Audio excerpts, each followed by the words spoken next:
বৃষ্টি হলেই কানায় পূর্ণ হয়ে ওঠে সৌদি আরবের আল আওশাজিয়া লেক। মার্চ এপ্রিলের ভারী বৃষ্টির পর এবারও সেজে উঠেছে লেকটি। মরুভূমির মাঝে বৈচিত্র্যময় এই জলাধার আকর্ষণ করছে লাখো পর্যটককে।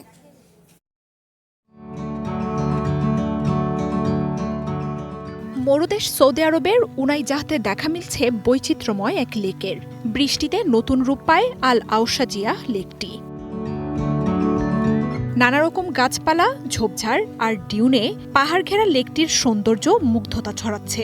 সাধারণত বৃষ্টির পর লেকটি পরিপূর্ণ হয়ে ওঠে, সবুজে ছেয়ে যায় মরু অঞ্চলটি। লেকটিকে ঘিরে অঞ্চলটিতে জনবসতি।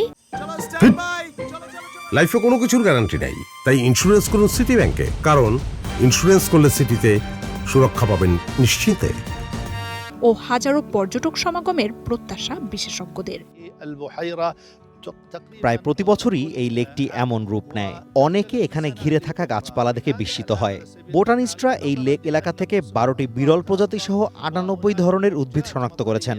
বিশালকার লেকটি গোল্ডেন স্যান্ড ডিউন, পাহাড় ও আবাদি জমির বৈচিত্র্যে ভরপুর। নিঃসন্দেহে এটি হাজার হাজার পর্যটককে আকর্ষণ করবে। সৌদি প্রেস এজেন্সির তথ্য মতে 10 কিলোমিটার দীর্ঘ ও 3 কিলোমিটার চওড়া আল আওশাজিয়া আরাবিয়ান পেনিনসুলার সবচেয়ে বড় সল্ট লেক। বর্ষায় জমা হওয়া পানি টিকে থাকে শীতকাল জুড়েও। গরমে তা শুকিয়ে লবণের স্তর জমা হয়। সৌদির লবণ উৎপাদন খাতে লেকটি গুরুত্বপূর্ণ ভূমিকা রাখে। মরুভূমিতে আওশাজিয়া লেকটিকে একখণ্ড শীতলতার পরশ বলেই মনে হয়।